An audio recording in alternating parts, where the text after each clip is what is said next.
Buenas tardes, hoy jueves 14 de agosto del año 2025 voy a dar inicio a la charla número 135 de Radiografía del Imperialismo Británico. Hoy para los quilmeños es un día muy especial porque hoy recordamos o se festeja el Día de Quilmes. Pero se festeja con un error. Acá hay mucha gente, entre ellas las autoridades, que creen que Quilmes fue fundado el 14 de agosto de 1666, y eso no es cierto.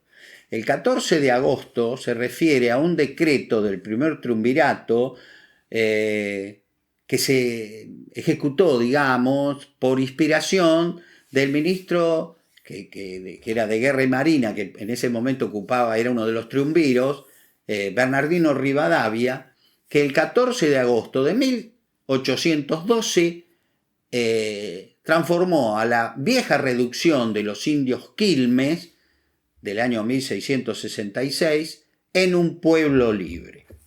Yo en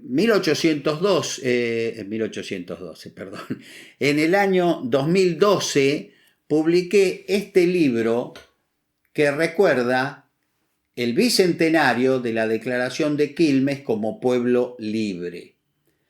En la tapa que les estoy marcando acá, es una copia de una imagen, de un cuadro, una imagen que fue reproducida por el Times de Londres para demostrar cómo el general Guillermo Carr Beresford había conquistado la ciudad de Buenos Aires. Bueno, en este cuadro, aquí que le estoy marcando con el dedo índice, esto sería la reducción de Quilmes. Y acá, en la playa, en tamaño más grande que el resto de las tropas, aparecen el general Guillermo Carr Beresford y el comodoro Sir John Popham. Bueno, Quilmes fue fundado el 14 de septiembre de 1666, pero en 1935, si yo no estoy equivocado, la memoria no me traiciona, el Consejo Deliberante de Quilmes erróneamente unió la fecha de que Quilmes se transforma en un pueblo libre, 14 de agosto, con la de la fundación. Entonces quedó, y lamentablemente uno lo ha intentado, pero yo reconozco que he sido derrotado, no hay caso. Para acá todo el mundo dice que Quilmes se fundó el 14 de agosto de 1666 y eso no es cierto. Quilmes se fundó el 14 de septiembre de 1666 y fue declarado pueblo libre a instancia de Bernardino Rivadavia el 12 de agosto de 1812. Por haber hecho eso Rivadavia, una calle muy importante de mi ciudad natal, que nace en la estación de Quilmes y llega hasta donde termina la Barranca, donde comienza la avenida Otamendi, se llama Rivadavia. Y el colegio número 1 de mi ciudad, donde yo estudié, donde realicé mis estudios primarios, lleva por nombre Bernardino Rivadavia, por ese hecho. Pero bueno, en la historia muchas veces los caprichos de muchos se imponen y la historia verdaderamente no es lo que debería ser. Bien, dejando de lado esta historia local, voy ahora a continuar, luego de haber concluido el martes pasado con la rebelión de los cipayos en la India.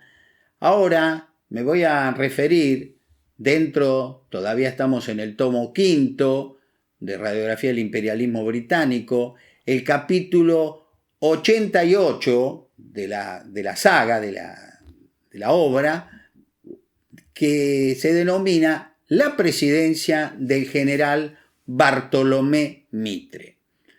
Como ustedes recordarán, el general Mitre, que vence en una forma un tanto extraña a las fuerzas del general Justo José de Urquiza en la batalla de Pavón.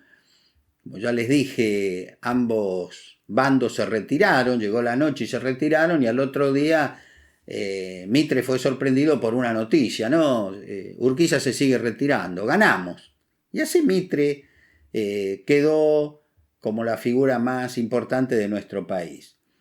Según lo manifesté, según yo he leído, por comunicaciones que tuvo con el vicepresidente de la Nación ante la renuncia de Santiago Derqui, el general Juan Esteban Pedernera, un viejo y querido y admirado granadero por Bartolomé Mitre, porque él a todos los granaderos verdaderamente de San Martín los quiso mucho y los elogió muchísimo, le dijo, me imagino un diálogo así escrito, ¿no?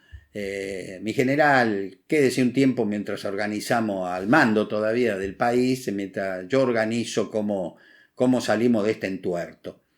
La cuestión que se convoca elecciones de legisladores para marzo de 1862, se conformó un nuevo Congreso Nacional que esta vez tenía representación de todo el país, ¿no es cierto? Buenos Aires, como ya hemos visto, ha vuelto a formar parte de la Confederación, de la República Argentina, y en un signo de unión nacional, dicho Congreso va a abrir sus sesiones el 25 de mayo de 1862, siendo su primera medida aprobar todos los actos de gobierno que el general Mitre había hecho luego que asumió el mando interinamente al renunciar ya, de acuerdo a lo pactado, el general Juan Esteban Pedernera.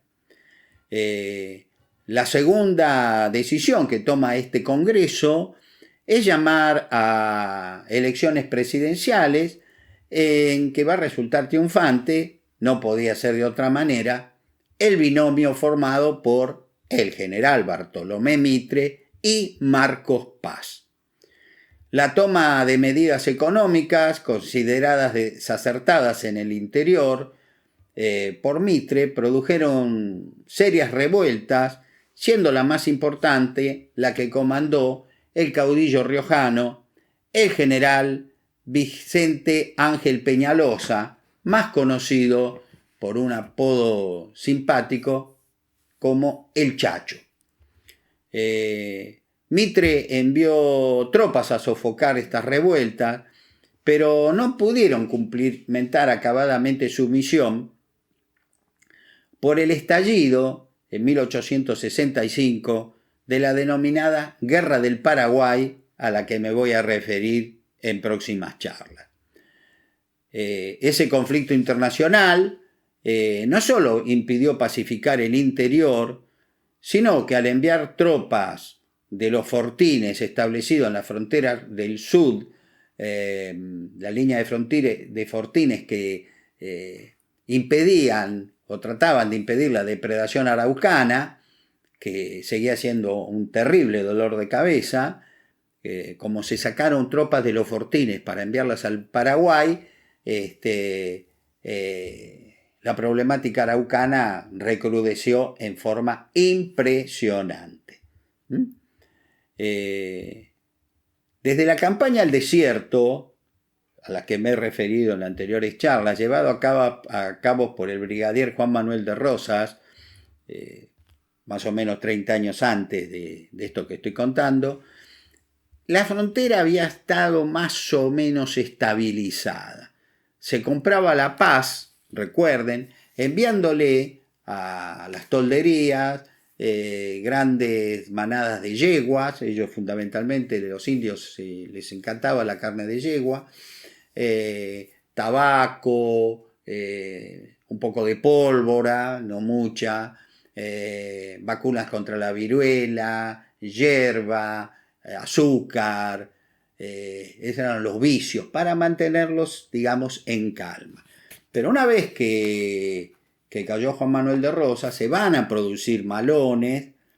Mitre quiso, recordarán ustedes, destruir el poder de los indios del sur de Buenos Aires, pero fue derrotado por estos. y que, humillada, la provincia tuvo que redoblar el envío de esos bienes, digamos, con los cuales se compraba la paz, porque esa era la verdad, se compraba la paz.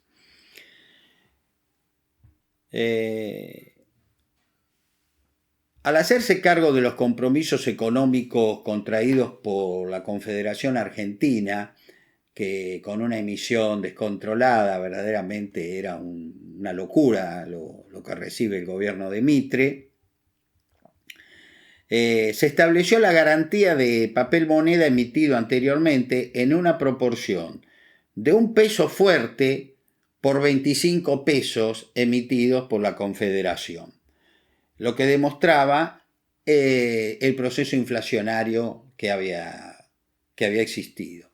O sea, la convertibilidad era de 1 peso fuerte, de un nuevo peso, 1 peso fuerte por 25 de los pesos anteriores. Por ley nacional, sancionada el martes 3 de noviembre de 1863, se estableció la garantía de papel moneda de esos billetes emitidos anteriormente para que la tranquilidad cundiera por el país. Pero no fue fácil. Imagínense, ustedes tenían 100 pesos emitidos por la Confederación Argentina y ahora esos 100 pesos equivalían a 4 pesos fuertes. O sea, fue verdaderamente algo muy, muy duro de soportar por el interior. La Bolsa de Comercio solicitó al presidente Bartolomé Mitre que se tomara el peso fuerte como moneda guía para las transacciones comerciales. Y esto fue aceptado por el Poder Ejecutivo por un decreto del viernes 1 de enero de 1864, que expresó que la contabilidad de la nación sería considerada en peso fuerte. Es decir, se dejó de hablar del bimonetarismo, todo se hablaba de peso fuerte. Si yo decía, compro tal cosa por 10 pesos, no se aclaraba que son tantos pesos emitidos por la Confederación. No, la gente se tuvo que adaptar. 1 peso equivalía a 25 de los anteriores. Eso fue un verdadero descalabro, ¿sí?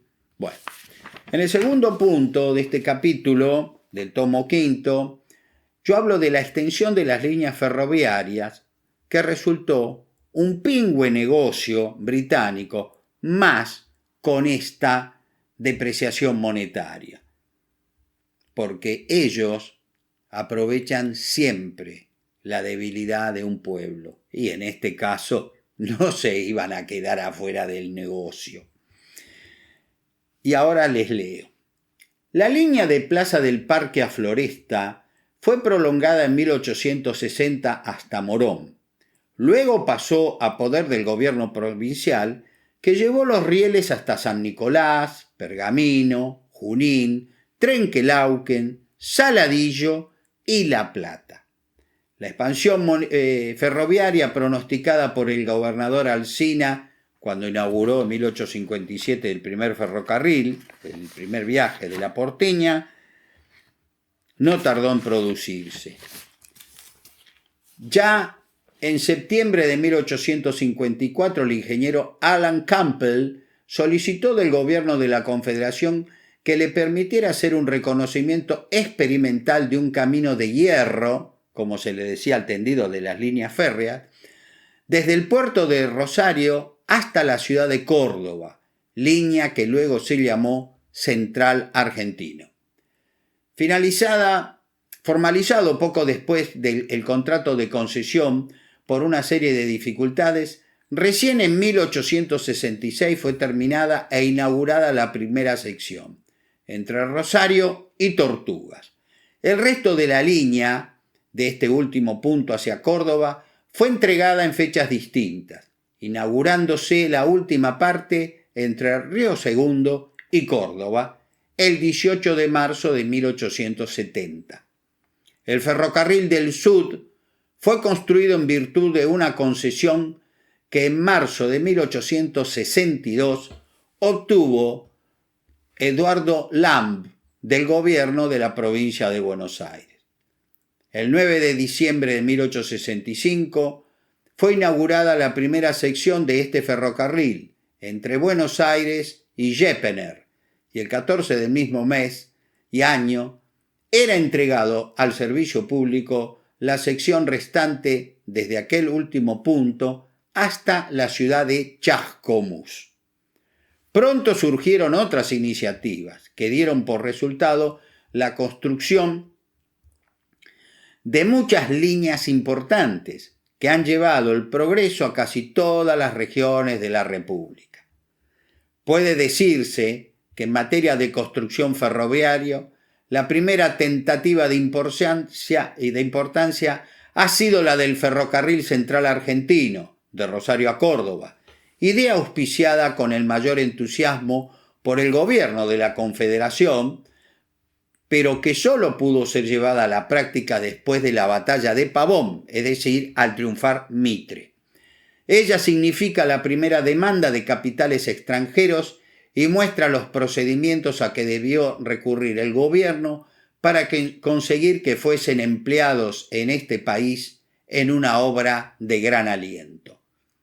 Fue necesaria acortar garantías de interés al capital, la concesión gratuita de los terrenos que la línea y las construcciones anexas ocupasen una lonja de una cuadra de tierra a cada lado de la vía. Escuchen, les vuelvo a repetir, la vía férrea, y los británicos ocupaban una lonja de una legua a cada lado de la vía, o sea, 2 leguas, ¿no? La vía férrea en el medio, 1 legua a un costado, 1 legua a otro costado. Fíjense lo que fueron esas concesiones. En toda la extensión de la línea, y exoneración de derechos de aduana y de toda otra clase de impuestos o gravámenes. Es decir, se quedaron con millones de kilómetros cuadrados por la extensión de esas líneas ferroviarias, por las cuales no pagaban un centavo de aforo. Venían los rieles, venían las locomotoras, venían los vagones, nada cobraba el país. Esta concesión fue considerada años más tarde por muchos como monstruosa y excesiva. Yo acá, en la nota 528, al referirme a esto, se la voy a leer porque creo que es muy gráfica. La demanda de capitales extranjeros, que demanda este trabajo tan detallado, podía suplantarse sin faltar a la verdad por la procedencia de los mismos, diciendo la demanda de capitales británicos, porque eran ellos los que hicieron el pingüe negocio.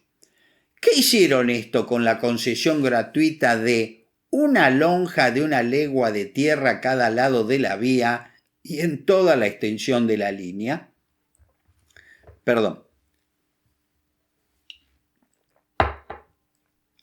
Que se les entregó gratuitamente para construir dicho ferrocarril, pues la cultivaron intensamente y así tuvieron la estancia más angosta y más extensa del mundo. Le recuerdo al amigo lector, pongo yo acá, que 1 legua equivale a 4.843 metros, es decir, que a los 2 costados de la vía férrea se le entregaron graciosamente a los inversionistas británicos del ferrocarril 9.556 metros, es decir, en total 9.556 kilómetros cuadrados. Y la distancia de Rosario a Córdoba es poco más de 400 kilómetros. Por tanto, la superficie de ese único ferrocarril, el Central Argentino, se les entregaron a los británicos gratuitamente para que sembraran, cosecharan y enviaran al puerto de Rosario lo producido por ellos, trigo, maíz, sorgo, centeno, cebada, lo que quisieran, girasol, 3.822 kilómetros cuadrados. Si tomamos en cuenta que la superficie de la Ciudad Autónoma de Buenos Aires hoy es de 203 kilómetros cuadrados, la tierra venalmente entregada a los capitalistas británicos equivalía poco más de 18 veces la extensión de la ciudad capital de la República Argentina. 18 veces de superficie. Como expresé, en esa lonja, en esa estancia angostita, pero extensa, muy extensa, ellos plantaron todo lo trigo, maíz, cebada, girasol, lino, que ustedes quieran. Era gratis, lo sacaban por los puertos, los barcos no pagaban aforo. Dios mío, si esto no fue un negocio para los británicos, ¿el negocio dónde está? Los costos de transportar esas cosechas hacia el puerto de Rosario eran prácticamente nulos, porque lo hacían ellos en su ferrocarril, y así como el producto de su venta, adquirían los materiales para seguir extendiendo el trazado de esa vía férrea. O sea, con lo que vendían seguían trayendo rieles, locomotoras, vagones. Esto es verdad, aunque nos duela, y aunque quizás ustedes no lo crean. Encima, todos esos bienes, para seguir expandiendo el ferrocarril, les recuerdo, no abonaban ningún aforo, es decir, que entraban gratuitamente. Los derechos de aduana y toda otra clase de impuestos y gravámenes no les afectaba en lo más mínimo. Completando este increíble negocio, dichos barcos retornaban a su país transportando nuestros cereales. Es decir, que los capitalistas británicos construyeron dicha línea férrea con estas cosechas. Coincido plenamente con un calificativo del editor del diario La Prensa en un trabajo que he citado y citaré varias veces más, del miércoles 25 de mayo de 1910, oportunidad del centenario de la Revolución, que expresó que esa concesión fue considerada años más tarde por muchos como monstruosa y excesiva. Yo diría, recordando la última charla, cipaya. Otra calificación no merece. Bueno, sigamos con esta nota que estoy relatando casualmente de este trabajo del diario La Prensa.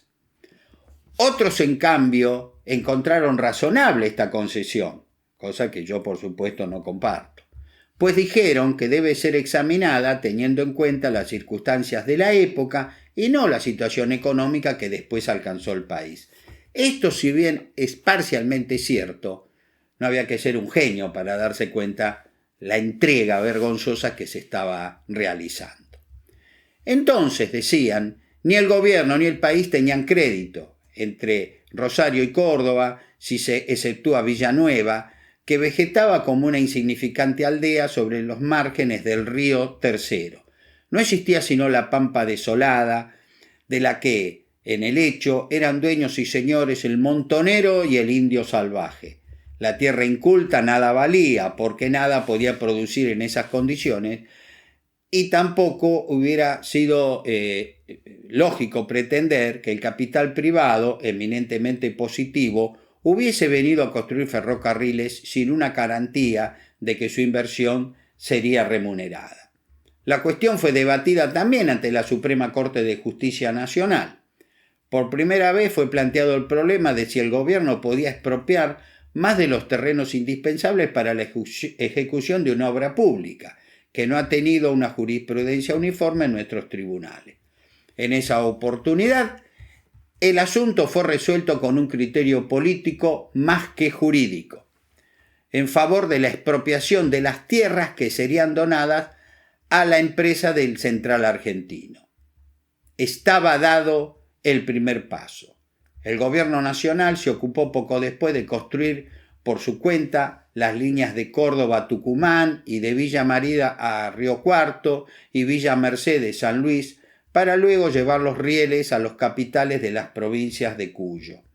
Al mismo tiempo, la iniciativa privada haciendo a un lado las vacilaciones de los primeros momentos, entró de lleno en esta clase de explotación. El ferrocarril era un extraordinario negocio y Argentina, prácticamente de la noche a la mañana, sus cosechas fueron fabulosas, inundaron no solo nuestro país, el mundo, y así poco tiempo más tarde ganamos el merecido apodo de el granero del mundo. Ucrania siempre fue el granero de Europa, nosotros éramos el granero del mundo. Los representantes de los capitales acudieron al Congreso en demanda de concesiones, que les fueron acordadas, pero no ya con la extrema liberalidad con que obtuvo el Ferrocarril Central Argentino. Lo de ese caso fue un escándalo, fue público y notorio que habíamos sido demasiado buenos, por no decir otra cosa. Tontos, podríamos decir también. Las franquicias fueron reducidas a cierta garantía sobre el capital, exoneración de impuestos y en la cesión gratuita de los terrenos fiscales que cruzasen las vías o fuesen necesarios para su servicio, y aún así resultaron exorbitantes. Prueba de ello que en esa época fue fecunda para el desarrollo de nuestras líneas férreas, pues en 11 años fueron construidos más de 8.000 kilómetros de vías férreas. 8.000 kilómetros de vías férreas, que representaban un capital aproximado de 250 millones de pesos oro, radicado en el país y vinculado para siempre a nuestro desenvolvimiento económico. Poco después quedó evidenciado que la inversión de capitales en la construcción de ferrocarriles en regiones vírgenes, pero de gran capacidad productora, dejaba utilidades no menores y tan seguras como la de países europeos, y nuestras estadísticas, con escasas excepciones, acusaban un constante aumento en el tráfico de todas las líneas. El acercamiento de la prosperidad del país como consecuencia del aumento de la producción y el desarrollo y las nuevas industrias demostraron que la razón de tan exagerada protección del Estado, pues ya no era necesario garantizar los intereses de capitales que, por experiencia, se sabía que debían producir utilidades dándoles nada más un tiempo determinado. En tiempo determinado la ganancia va a ser impresionante, y lo fue. Aún se recuerda el trastorno financiero a que dieran lugar estas garantías de interés, que el gobierno se vio en la necesidad de rescindir abonando 46.198.698 millones de pesos oro, en una época en que el Tesoro Nacional estaba exhausto y en que las deudas públicas gravitaban como un peso que parecía superior a las fuerzas económicas del país. Felizmente en la actualidad, 1910, este trabajo es de 1910, ya no se conceden ni se solicitan garantías o primas. El auxilio del Estado ha quedado reducido a la exoneración de impuestos y de derechos de aduana, y en ciertos casos a la cesión gratuita de tierras fiscales que la línea ocupa. Ustedes, mis queridos amigos, cuando viajan por el ferrocarril, por el interior o por las rutas nacionales, ven muchas veces que entre las rutas o las líneas férreas hay una gran extensión que se ha reducido aproximadamente a 100 metros a los costados. Pues esto nació en esa época. Yo siempre me he preguntado si no sería oportuno permitirle a los propietarios colindantes con el ferrocarril y o con las rutas avanzar hasta prácticamente, 5 o 6 metros del trazado de ambas, de las rutas o del ferrocarril, y dejándoles que esos terrenos sean sembrados o sirvan de pastoreo de nuestros ganados, no cobrándole a los frentistas, por así decir, un solo centavo. Aumentaría indirectamente la producción de nuestros campos, los campos agrícolas y los campos ganaderos, sin hacer nada.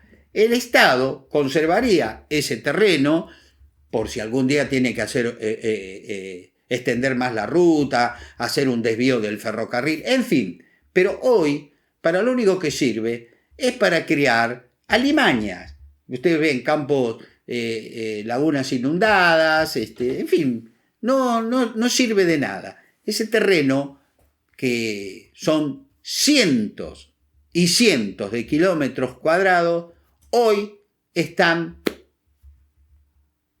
como cuando Dios los creó. No sirven absolutamente de nada. Se los podrían otorgar, vuelvo a los frentistas, a los cuales se les permitiría correr sus alambrados a la cercanía de la vía férrea o de las rutas.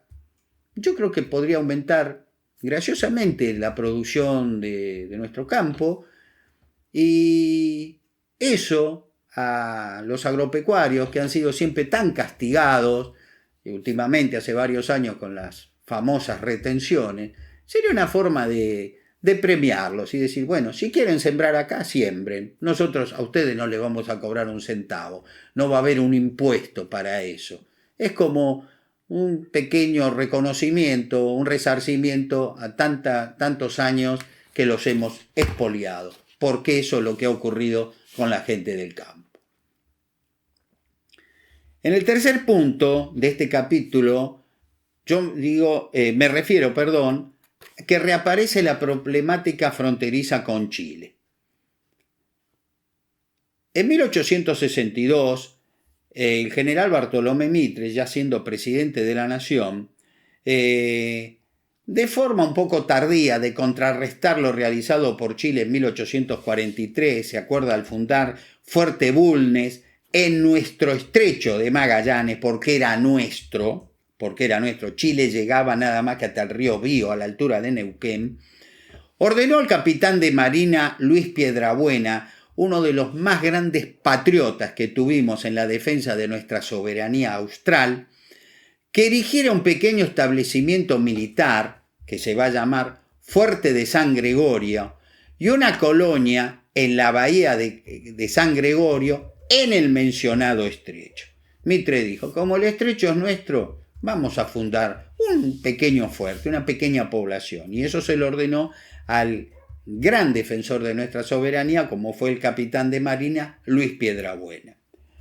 Asimismo, como reconocimiento a la tarea desempeñada que venía desempeñando desde hace varios años en esas regiones de la patria, este hombre por las suyas, este gran patriota, en resguardo de nuestra soberanía, el gobierno nacional le otorgó una graciosa concesión, una muy no graciosa de simpática, quiero decir, una liberal concesión en la isla de los Estados y en propiedad la isla Pavón en el río Santa Cruz, que fue verdaderamente muy bien merecida, porque Piedrabuena, vuelvo a repetir, es un hombre al cual yo ya me voy a referir con más detenimiento, hoy nada más lo nombro, y que merece el reconocimiento de los argentinos, porque mucha gente no sabe quién fue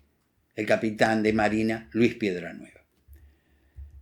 En 1865, el gobierno chileno envió a nuestro país como ministro plenipotenciario a José Victorino Lastarria, para lograr nuestra ayuda frente a un ataque de una flota de guerra española que surcaba el Pacífico del Sur y que había generado una alianza ofensiva y defensiva entre Chile, Bolivia, Perú y Ecuador.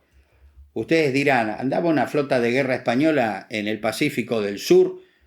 Y Chile, Bolivia, Perú y Ecuador se pusieron de acuerdo para pelear contra ellos. Sí, pero Bolivia no tiene salida al mar. En ese entonces la tenía. Chile se la va a quitar en 1879. Este es otro tema, lo vamos a hablar posteriormente. A fin de lograr esta alianza, este hombre, Lastarria, que fue un historiador chileno con una óptica a la cual me voy a referir la semana que viene, porque ya ahora no tengo tiempo, propuso al gobierno argentino, como amistosa transacción, dividir el estrecho de Magallanes entre ambas partes, a partir de la bahía de San Gregorio, es decir, correspondiendo la parte oriental a la Argentina y la occidental a Chile, que además limitaba sus exigencias al grado 50 de latitud sur. Chile siempre tuvo la misma política: avanzo 2 pasos, retrocedo 1, pero en definitiva avancé 1. Todo esto quedó en estudio, pero no se llegó a ningún acuerdo, a nada. Pero es importante reconocer que Chile dijo: dividamos el estrecho de Magallanes, el cual, vuelvo a repetir, era totalmente argentino. Eso se lo vuelvo a repetir una vez más. Pero no se pudo ni siquiera sentarse a mirar los mapas, a ver ustedes por qué pretenden esto, por qué. Ustedes terminan en el Biobío, ¿por qué se meten en el sur, en territorio argentino? Porque la razón es muy simple: va a estallar una guerra muy sangrienta que nuestro país tuvo que librar porque fue atacado arteramente la provincia de Corrientes, y esa guerra se denominó la Guerra del Paraguay, la cual voy a empezar a tratar la semana que viene.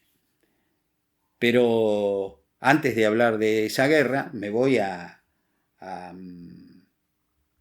hacer una pequeña disquisición o una pequeña perlita sobre quién fue ministro plenipotenciario chileno José Victorino Lastarria, porque este hombre fue uno de los primeros en deformar la historia de Chile, en contra siempre de la Argentina. Luego eso lo han continuado muchos historiadores chilenos y bueno, tienen una visión que no es la verdadera. Por ejemplo, yo ya lo he dicho en alguna oportunidad, cuando me referí en el tomo 4 al cruce de los Andes por el ejército de los Andes, que ese fue un ejército argentino, no argentino-chileno. Sin embargo, en los libros de historia de Chile siempre se dice el ejército chileno-argentino. Encima ellos se ponen primero. 4.500 y pico de hombres chilenos, había nada más que 21. No se puede hablar de un ejército binacional.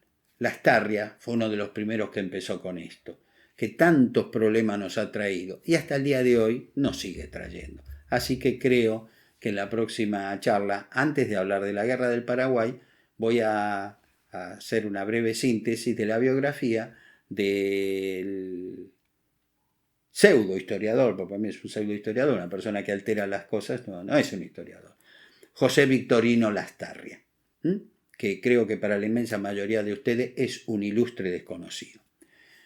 Como siempre, mis amigos, les agradezco la atención, el cariño con que yo noto que son recibidas estas charlas, y en la próxima vamos a hablar ya del último capítulo del tomo 5 de Radiografía del Imperialismo Británico, en donde vamos a tratar una guerra tremenda, muy sangrienta, que tuvimos que mantener porque fuimos atacados, repito, en la provincia de Corrientes, por el ejército paraguayo, porque en ese entonces Paraguay estaba comandado por un hombre con ideas muy especiales, el mariscal Francisco Solano López. Y desde ya les quiero aclarar algo: muchos hablan Solano López, no, el apellido no es compuesto. Francisco Solano era su nombre, Francisco Solano, López era su apellido. Así que por favor, cuando hablen del mariscal López, o hablen del mariscal Francisco Solano López, porque es su segundo nombre, pero no es su apellido. No es Solano López, porque algunos piensan que es un apellido compuesto. Solano es su nombre, su segundo nombre. Hecha esta aclaración, no tengo más que hablar, no tengo tiempo. Si Dios quiere, nos vemos la semana que viene. Tengan ustedes muy buenas tardes.